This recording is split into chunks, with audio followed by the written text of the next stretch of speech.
PowerPoint. Hello, everybody. I'll just chit chat a little bit while I get my technology working appropriately. I'm Dana McCauley, and I am most recently, I was working at the Research Innovation Office at the University of Guelph, but I left there and we already had this session organized and thought, well, hey, let's keep it because why not? Now, it really is, I'm not seeing how. Am I just use my PowerPoint now? Are you seeing still the whole desktop? I see your PowerPoint now. Perfect. Good stuff. So I will, I'm just going to take us through a little exercise on value proposition and unique selling point. If we have some time, we'll talk a little bit about how you use that information for positioning. But if not, then we will, you'll be able to see those slides later on. I'll make sure you get this deck. But as I was saying, I'm part of a great new initiative called the Canadian Food Innovation Network. And our role is to position Canada as a world leader in food innovation. So that means that I am focused 100% on how to make intersections that bring people who could do cool projects together, but might not otherwise meet. If we had a slightly longer session, I'd ask each of you to tell me a bit about your business, and I'd try to use some examples from what you're doing in my presentation. But given that we're starting a couple of minutes late, and the fact that I'd love for you to get through all of my content, I'm just going to kind of go from here. But if you like, I'm just trying to see how I can see the chat as well. Always, every time you do something on one of these platforms, there's always something that's a little different. Here we go. I've got chat open. So I know you're on mute. So if you want to stop me, just say stop in the chat or type a question. I'll do my best to keep the corner of my eye on that section. All righty. So there we go. My mouse is very sensitive today. So my presentation today is called The Secret Ingredient. So communicating the difference that makes your business special. So at the end, I'm going to ask you if you can identify the secret ingredient. I'm not going to tell you what it is, but I think if you listen carefully, I probably will say the word at some point. And if I don't, I think you still have a great chance of identifying it.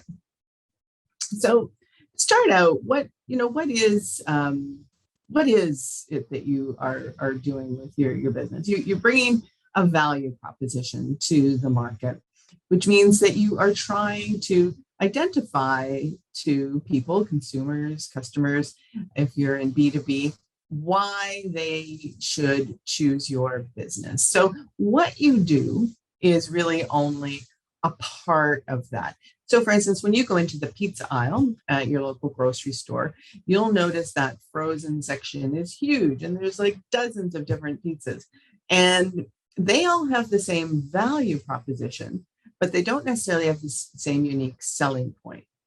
So what I mean by that is that you'll see little mini pizzas that are perfect for school kids to have as a snack after school, because you can make 2 or 3 or 4 of those little teeny tiny dollar size pizzas. Then you'll see sort of fancy pizzas that are designed for, adults because they have more sophisticated flavors and, they're a little pricier because ingredients are a little more gourmet. And those are usually for people who, are having a snack at night and, a glass of wine, sort of date food. So the unique selling point in those value propositions, which are, easy to serve, quick to prepare, anytime you want them, pizzas in your freezer, the unique selling points are about who specifically is going to buy your product or your service. And that's what leads you to understanding the positioning and your target market. So if I'm using any terms that you're not familiar with, like target market and that kind of thing, let me know. and I will explain them, but I'm guessing because you're all in business that you probably know most of these terms, but please don't let me go on if that's not the case. So a lot of people say, well, is my value proposition something that applies to my whole business, or is it just for specific projects? And the answer is both. Your brand and maybe even you should have a value proposition, and it needs to it can be this unifying umbrella under which all your products land. So an example of that would be Apple. So they make experiential, people-friendly electronics, that are all about you, that you can use to express yourself. So under that value proposition, which is different from, say, Dell, which just makes good quality computers that you can get at a good price, kind of a different positioning. Apple's about that experience and self-expression. So under that umbrella, Apple is able to sell TV and programs and music platforms and all that kind of thing. It's all about your self-expression, your creativity. Whereas Dell, not so much. They launched a TV years ago and it flopped because people didn't think of them as a company that does that kind of thing. So as you can see, that's what it's like for a brand. And for a product, it's more about solving your customer or your consumer's problem. And it's what you do that fixes a problem that they have. So I just have a few examples. They aren't necessarily as high res as I'd like them to be, but they're instructive. So I hope you'll bear with me on the quality. So here's HelloFresh. Their value proposition is that they plan, shop, and deliver. So you don't have to do all that normal grocery store stuff. So that's how they differentiate themselves from a typical grocery store. And it's, that's, there we go. My prompter wasn't keeping up with me. Uber, which we're going to come back to in a few minutes with another example, your ride on demand. And I think that's really interesting because that's what's different. When you're in a taxi, you're in the taxi company's car, and in their, I guess, they're doing a service for you. But Uber has been successful because they've made it about you as the user. And it's interesting, this is not on their website any longer, but at the time I took this screen cap, they also had this nice little become a driver tab, which put up a very similar type of a value proposition so that they could show what their unique selling point was for Uber drivers. And that is something to keep in mind because you may have different value propositions for different customers, for your employees. If you think about the tech companies before the pandemic, a lot of them had, meals and ping pong and all these other things that a normal office job wouldn't have. And so that tech startup had a value proposition that was quite different for employees than, say, working at the Bay or RBC. Beyond Burger, here's one that I really like because they used their value proposition to not just tell you what they are and how they're different from another plant-based burger that looks, cooks, and satisfies like beef, and then they threw in these extra benefits. But then they actually took an opportunity to tell visitors to their website where you could find the product, which again is a differentiator. This was a big win for them because it allowed them to draw a direct comparison against meat, because if you're in the meat aisle, therefore you are doing the same job as meat. And then Airbnb, I'm sure theirs is probably quite different these days. But back in the day, their value proposition was rent unique places to stay from local hosts in 190 countries. Which again, all you just tells you that you're getting a local experience and it's unique and it's all about you, and that it has lots and lots of elasticity. Here's one, the fairly new company. I really like how they did it. We are Mother Raw. Mother Raw is a Canadian company that is making a lot of inroads in different grocery stores. And their unique selling point is, they're a salad dressing. So they're like all salad dressings. They go on leaves of greens, but they're organic, they're plant powered, and here's the really cool part that makes them, more than just a product. They want everyone to dig into the power of plants. So they're tapping into emotions. Here's one from WordPress, but it's too hard to read. So we'll just zip over. I think you guys get the point. So some of you may be familiar with books by Strategizer. I think they're Australian. And they have books called like the Business Model Canvas, the Value Proposition Canvas, and they're really, really good at giving you a graphic representation of all different types of business. They graphically show you a lot of business lessons that other people would take like a whole chapter of a book to explain. So I love this one. It is called I think it's, I can't think of the name of the exact graph, but it is the basically how your value proposition can be tested. So as you see, if you're the company over here, the gift is your service or your product. And they ask founders like yourselves, business people, to dig in and think about, why should you be the one solving this problem? And if you think about people who have built brands around themselves, Elon Musk is one that pops to mind because he's just always constantly in the news these days. He is known as this wacky innovator who is audacious and is willing to work 20 hours a day and put his big fat brain to work to solve really, really big, difficult types of problems. So almost anything he touches is unique because of that. So that's an extreme example.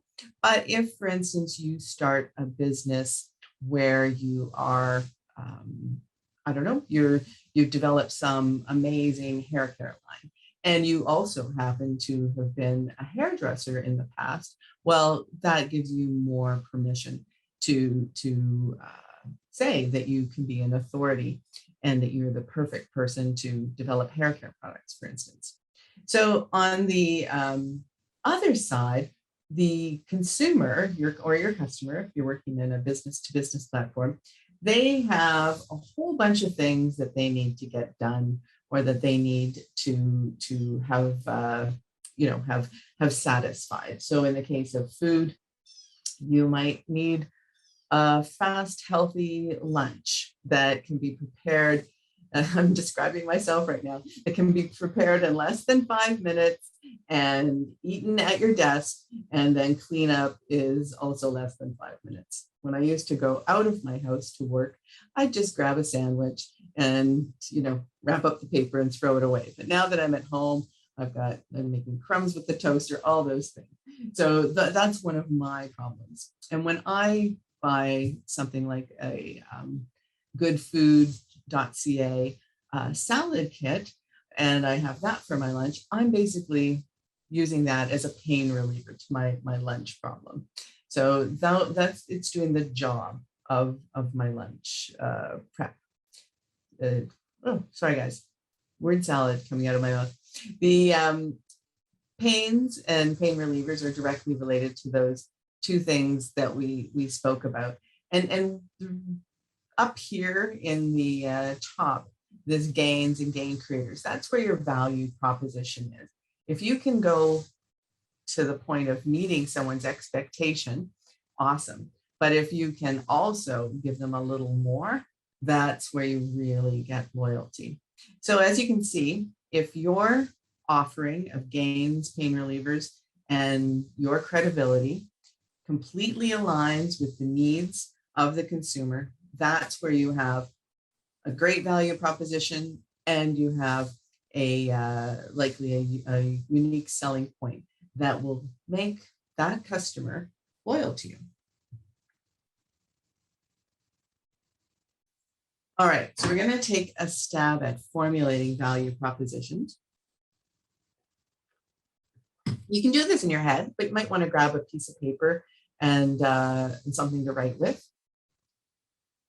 So I get a little technical here on the left-hand side, just talking about the different types of communication, how your brain works, but that's not super important.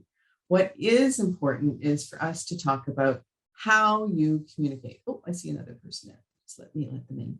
So when you are quite traditionally, someone will start telling their story about their business with, yes, well, you know, in 1992, and then, you know, we opened a store, and then yada, yada, in 2012, we went online, and they give this a lot of background and a lot of details before they get to what I would say is the actual real value and the thing that's going to make someone want to listen. You know, just the fact that I use words like blah, blah, blah, and blah, blah, blah, and yada, yada, shows that the communication was about the story and not about those gains and the jobs that the product should do. So remember, when you're positioning yourself online, in person, at a business meeting, when you walk into the bank to get financing, get the person's attention with what is the value in this interaction with them. So I think we invert the way we normally tell our story and start out with the why. And that is going to usually connect people with their on an emotional level and get them very interested.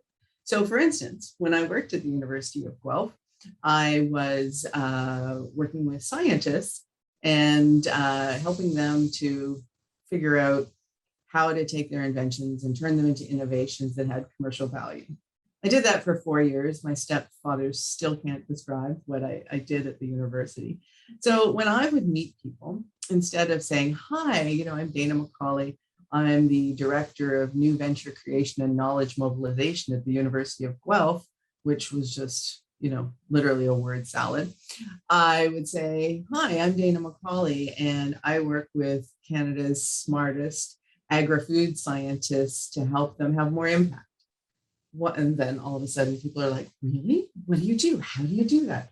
And so much clearer than, and that led me to talking about what the university's values were and, you know, how I did it and how I got there, all in a much more natural way. And that was a great technique. So you can do that when you're communicating about your business as well. So if you are, and I'm going to use food examples because I know them, you know, better than other types of businesses. But if in the case of the Mother Raw slide we saw a couple of minutes ago, if you were to be someone who worked for that company, introducing yourself as, hey, I work for Mother Raw and we're really interested in getting everybody turned on to the power of plants. And all of a sudden you're like, what? And then he's like, oh yeah, you know, we make these salad dressings that, you know, are all made with raw plant-based ingredients. And all of a sudden it's a different positioning, and you have hopefully made yourself memorable. And if it's somebody who's really interested in plant-based eating and raw ingredients, the conversation will go on much longer. So here is a little example this is a little grid that a friend of mine, Seema Gandhi, she owns a company called Innovator Lab, and she does lots of workshops and things. I don't know if Christelle and Angela have any plans of having Seema come in and talk, but she'd be a great one for one of these webinars as well. And so it's hard sometimes to think about what should your value proposition be, and is your value proposition and your unique selling point, are they really working, or are you just making stuff up? So this chart is perfect. The key elements are that before you outline what the problems consumers have are and how they feel. And that feeling piece is really important, because if people feel just fine, then you're not really solving a problem they care about, and they probably won't be willing to pay anything to fix it, right? It's just a nice to have, maybe once in a while, if I want to treat myself, kind of a thing. And you know that the value proposition that you're working on is really works if after your product is introduced, or your service is at the disposal of the people you've identified as having these problems that they want to solve. If you see that they actually will feel differently, then you know that you're onto something. So I won't read this to you, but I think it's pretty clear that that really the value proposition just whoosh flips the dynamic to the other side. So here's one. Let's take a moment. So why would a salad company position their product so narrowly? And I think the answer is pretty clear. It's because obviously they know that a lot of people who make smoothies are, not really sure. Like they're like, oh yeah, you got to go out and spend $6 on a smoothie. So they have developed, I think, very clever, if maybe a little bit too narrow, packaging. But this would be a great product to have in a grocery store that was next door to a gym. Imagine that you walk into that grocery store and they have a space that's merchandised just for people who are into fitness. So they've got like egg whites and whey powder and these juicing greens and soy milk and everything you need to live that lifestyle all in one place. So I'll do this one verbally, since if we were together, I just, we could yell out what we thought and do this as a group. But basically, before this product, you probably have a consumer who is saying to themselves, oh, you know what? I like smoothies, but I feel like they're a big drag to make. I, want to get more greens and more phytonutrients into my body, but I'm not sure what ingredients to use. I would like to, always have everything on hand, but, taking a whole bunch of ingredients out of the fridge and cleaning them and getting them, on the countertop takes me longer than it does to drink the whole smoothie. And then, of course, after we see that, that they've got something convenient, it's at hand, it's washed, it's not messy, and that they feel empowered to kind of own their own health. Now, the real trick is, are there enough of those people to make a business? I would say probably not. I mean, I think most of us would understand that any greens we have in our fridge will work with this, with the need to make a smoothie. But you know what? Good for them for giving it a try. But it's such a narrow positioning, meaning that it's aimed exactly at smoothie drinkers, that it is a very good example of how a value proposition and the unique selling point is supposed to jump off the shelf at someone who would have this need and this problem.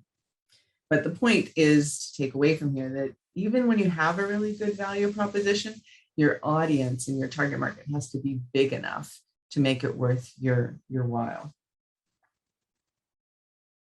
So there, when you get the deck, if you would like to, there is a blank slide here, and you can put your product or your service idea or your company or your brand in, and you can play around. And you know what? You probably will do a whole bunch before you find the one that is the value proposition that is the most, that delivers the most benefit to the most people, so that you can actually make money. Remember, if you go too narrow and you only have 3 customers, unless you have them coming to you several times a day, chances are that you probably don't have a great business idea or a viable business idea. So I can pause there for a moment. Are there any questions off the top? I'm cool if you unmute yourself to ask them. I don't know if Angela's able to make that possible, or you can type into the chat. I'll just pause. I was going to say they should be able to just unmute, but we can also check the chat if that's easier for everybody. Whatever the easiest phrase. All right, looks like you guys are question free. Oh, there's one. Hello, Christine. Hi. I was wondering about the value proposition being found somewhere on your website. Mm-hmm. And whereabouts would you put that on your website so that people can kind of just see it right off the bat where you're from?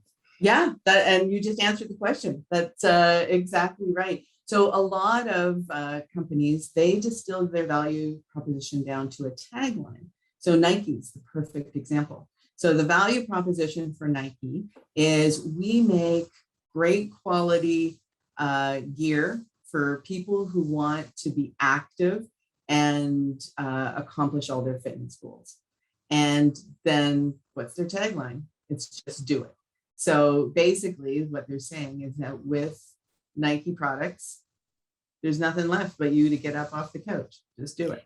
So, that's a perfect example of how value proposition gets distilled down into a tagline. It sometimes takes a long time to get to your tagline, and sometimes requires a lot of listening. So I think that the companies who I see move really well forward, move forward very quickly, are the ones who really listen and really empathize with their clients, and they let them tell the story. So having testimonials is a great way to deliver your value proposition. If somebody who is your customer can say, I worked with Christine and she did this, this, and this, which made my experience fantastic, that's your value proposition right there. There's probably a lot of other people who will want the same thing that customer valued. And okay, so I have 2 testimonials on my website currently. Mm-hmm. Both are great, obviously. So how does that, I just have it it's not a hidden page at all. It's just under a page that comes up with, some of the free stuff that I offer. Yeah. So a little bit buried. Mm-hmm. But if you're kind of going through things, then it is there. Well, maybe there's a way to move that up to the front as a pop-up kind of a thing, like, hey, guess what people are saying about us, or to have wherever, I'm not sure what your business is, but obviously you've got the name of the business, and then you say, we help you do X, or we provide Y, and then you could have a click here to see why our customers love us, just have a link or something. Mm-hmm. That's one way to go about it. And certainly for your social media, you can share those testimonials and have them turned into a graphic, and then just link right back to your main page, or the page where you want people to actually do a transaction. How do you mean have them turned into a graphic? Yeah, so when you're on like Instagram and there's like a word bubble and the text is all in this nice pretty little picture.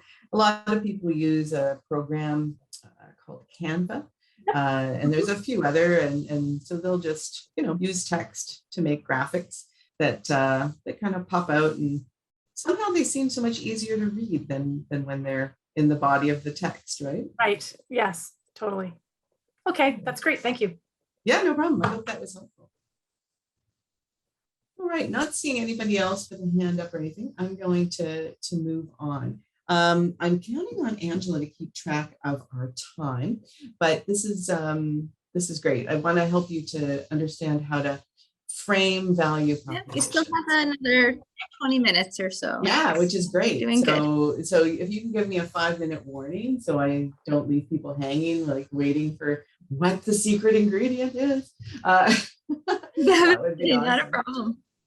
All right, so framing your value proposition. So we talked about how to test your ideas for what your value proposition are, but now here's something, and this might be helpful for Christine as well, is how do you write your value proposition in a way that you can share and that has that sort of elevator pitch kind of quality. So the next few slides, I'm going to show you some sort of easy ways to do that. Now, if everybody uses this exact same technique, it might, the world might start to feel very predictable. But for starters, this is a great way to go. So when you write a value proposition statement, you want to address who cares about the problem. So remember that strategizer graphic I showed you. What's that little head? Who is that, and why are they? What do they care about? You want to talk about how your product or service fixes that problem, and you want to tell people how they can tap into that. Ideally, if you happen to, in the example I used about the hair care products and the former hairdresser or current hairdresser, you can say why you, and obviously, lots of people have, like Paul Mitchell and, all these other, Vidal Sassoons and stuff have done exactly what I was just saying. That's great. If you're not there yet, and you haven't necessarily proven yourself, publicly in your field, that's okay. But it's a really nice to have and great for your branding. So one of the big problems is that often what we say, so you're shouting to the world, we're apples, and somehow people are like, what, you're oranges? And so the language has to be really, really carefully chosen. So most people don't write their value proposition statement in one go. It's usually the kind of thing that when I'm working with a client or on my own projects and I need that value proposition written, that I come back to over and over for quite a few times. And then I show it to other people and I test it with them and, really make sure that every word is the right word. Sometimes it's hard if you are working in a culture and a language that isn't your first language to get the right words. So I usually advise, if you are a fairly new English speaker, meaning you've only been speaking English for like 5 years, to do it in your native language first, and then get a really good translator to help you to get all the right English words, because the bigger your vocabulary, the better you can do at writing a value proposition. So again, I've got, it's sort of like Mad Libs. And it seems very, very formulaic, but it really works. If you can take what your product, if you can figure out who your product can help, and you can clearly articulate how you can help them, you can literally use exactly how this sentence boils out. So here's an example I pulled for you guys, and I'm going to read it because, as I say, I think the language is really interesting. So for elite athletes, you can tell the Olympics just happened, right? I was writing this during that time, who struggle with jet lag, our sleepy time melatonin enriched tea will provide travel recovery solutions that will help them to be more competitive at international competitions. So it's really specific. It's not, oh yeah, for active people who travel, our melatonin enriched tea is, going to make them feel better. It tells you the why. So help them to be more competitive. So you may say, well, my product or service has a whole bunch of different kinds of users, and that's okay. But when you're doing campaigns for social media, for instance, or if you're thinking of writing some ad copy and investing in ads in like your local newspaper or a magazine or something, you really want to be clear and choose one target market. Because when you go too wide, especially when you're not very well known, it just seems very, very beige. So if you were in this sleepy time melatonin enriched tea business, you would have the elite athletes. You'd probably also have the boomer aged and menopausal women would be another target market they could do a value proposition for. And for, there's probably even one for people who, I don't know, drink too much coffee as sort of the antidote to that. So, you can get really, really specific in your value propositions and really help you to talk directly to a group who has problems. Now, the problem with this strategy is that you have to know where to find those folks. If you're using social media, hashtags can help. But if we wanted to do a broader one for this whole company, I would say for, people who struggle to sleep through the night, sleepy time melatonin enriched tea will, provide will help you fall asleep and stay asleep so that you feel awesome the next day. So that's a broader one that then you could have all these different campaigns, these different unique selling points that you could call out to specific groups so that you could really tap in to their needs. So here's a little template for you to keep if you want. When you get the deck, print this out, just put it on. If you're like me, I've got a bulletin board right behind my screen, and I like to just glance up. I have a few things like this that help me to quickly shortcut my way to certain things that I do a lot. And writing value propositions is something I do all the time because I'm always trying to communicate different messages to different groups. For instance, right now, with the Canadian Food Innovation Network, I've just launched 2 funding streams. One is for big grand challenges. So, people who are doing transformative and transferable innovation in the food system. So that's a very particular group. And then one for food businesses and researchers who just need a little bit of help to break down an innovation barrier. So a very different group.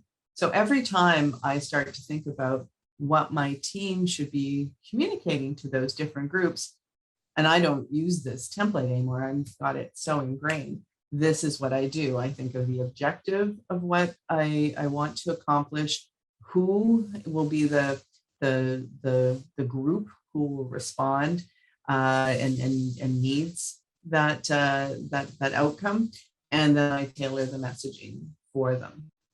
Now, Christine brought up a good point.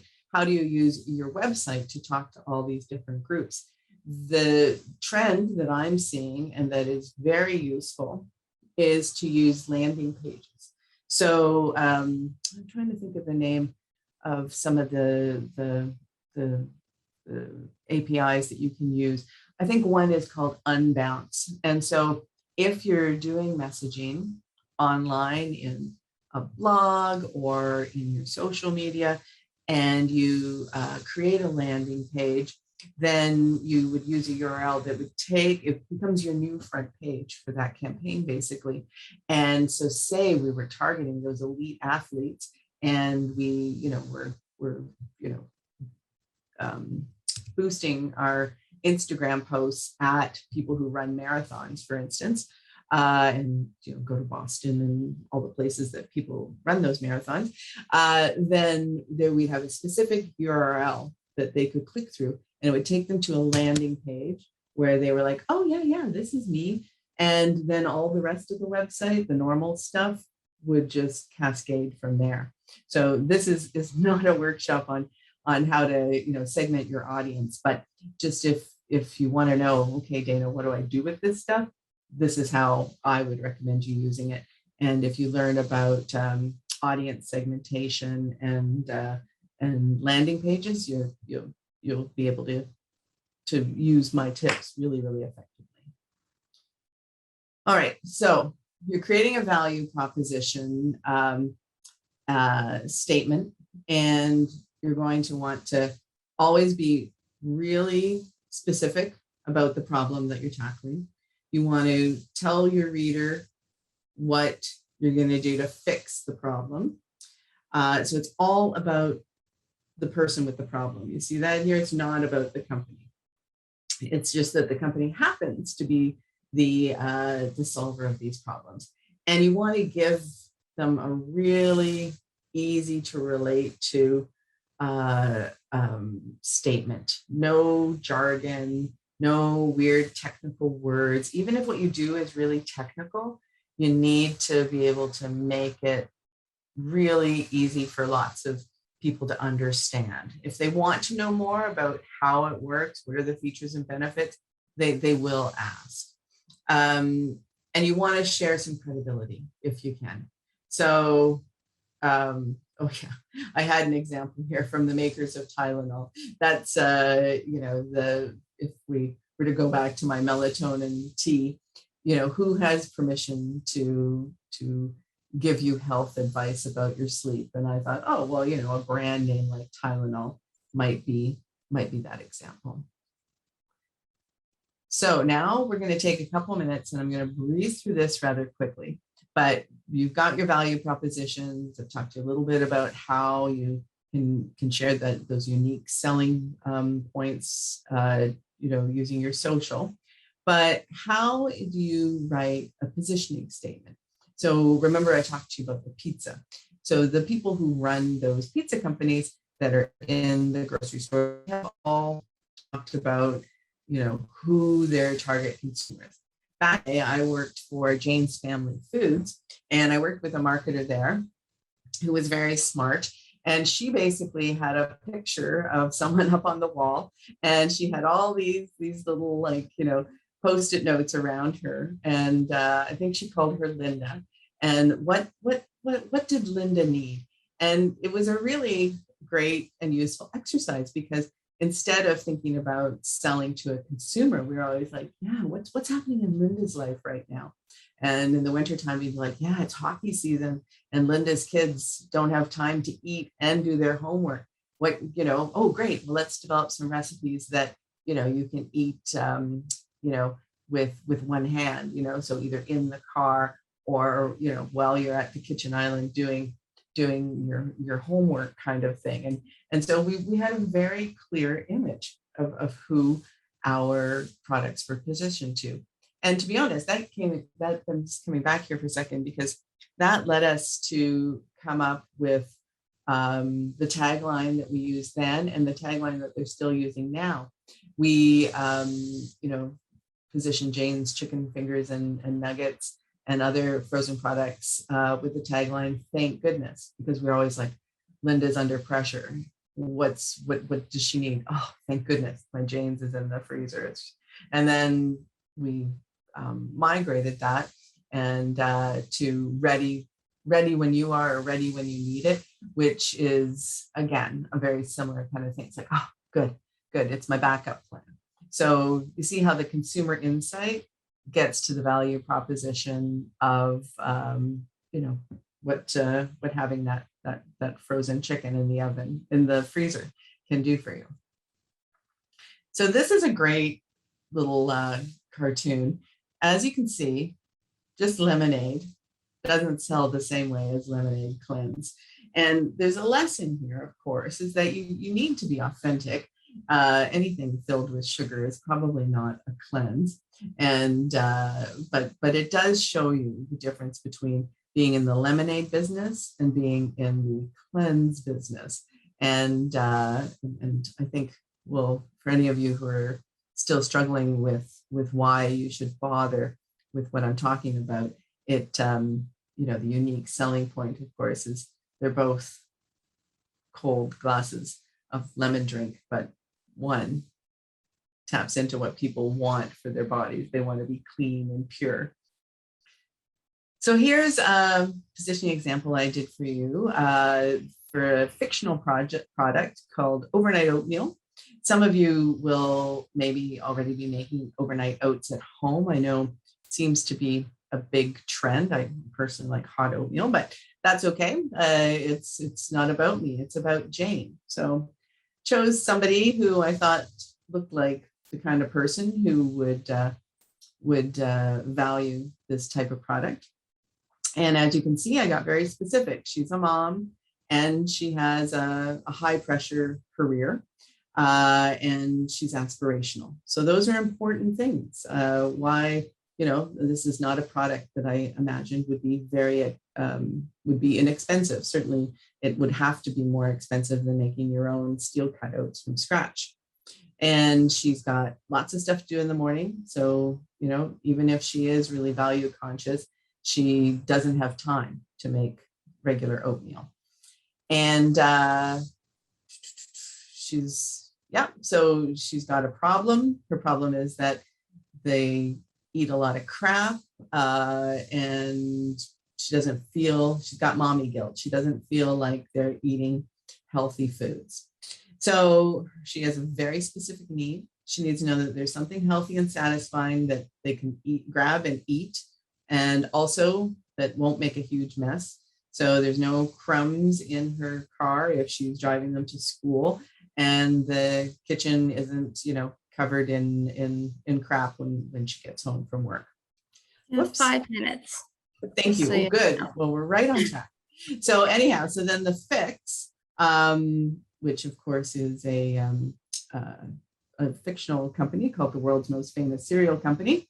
ABC overnight single serve oatmeal can be prepared after dinner and left in the refrigerator so that Jane and her kids have a nutritious, high fiber, satisfying breakfast option ready and waiting for them each morning.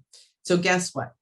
The fix is basically that value proposition statement that I showed you. But all of this stuff that gives you a good sense of why you came up with that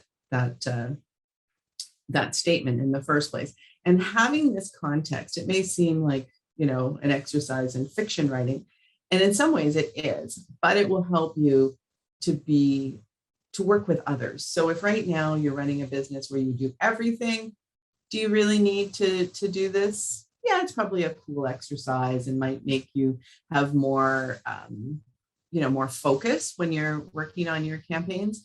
But if you're working with other people, say you hire a social media company to work with you, or you hire somebody to create some ads or create packaging for you, them knowing all of this stuff will help you to get to packaging, logos, all the stuff that you really, that will really work for your brand much, much more quickly.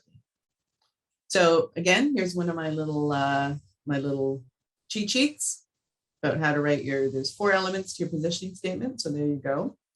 Oh, no, I just showed you. I was going to say, now you need to tell me what the secret ingredient is, but I just flashed it. Were you paying attention? Did you guys see it? Oh, Janice is nodding. So yes, it's empathy. So the what you really need to do, and I've seen so many entrepreneurs over the years tell me, well, I want to make this, and I think this, and I think that. That's all awesome. But unless you're willing to buy all your own product and all your own services, you really have to think about what the people with the money and the problems want. And understanding and listening to them is the most important and effective way of getting to your unique selling point and your value proposition. So I hope this was information that you can use. And if we've got 1 or 2 questions, it sounds like we have 1 or 2 minutes. If everybody will hold on, what I'll do is we'll just wrap up the recording, and then we can do the questions when I just turn off the recording, because I can stay a few extra seconds. So thank you, Dana, for the wonderful workshop. And for everybody who's been attending our first day of our Bridges to Better Business sessions. I'm the first? We are the first. Wow. You're the very first session. So I hope you join us for all our other sessions. Some of the sessions will be recorded and streamed online. Some will not. So do make sure you come to the sessions that you're registered for, because not all of our presenters will be shared virtually after the fact. So if you have any questions, do connect with me, success@guelphbusiness.com. And if you'd like to connect directly with Dana after the programs at any time, please connect with me and I can pass that on to you. That's so awesome. Thank you, everyone. And I'll just stop the recording. Have a great day.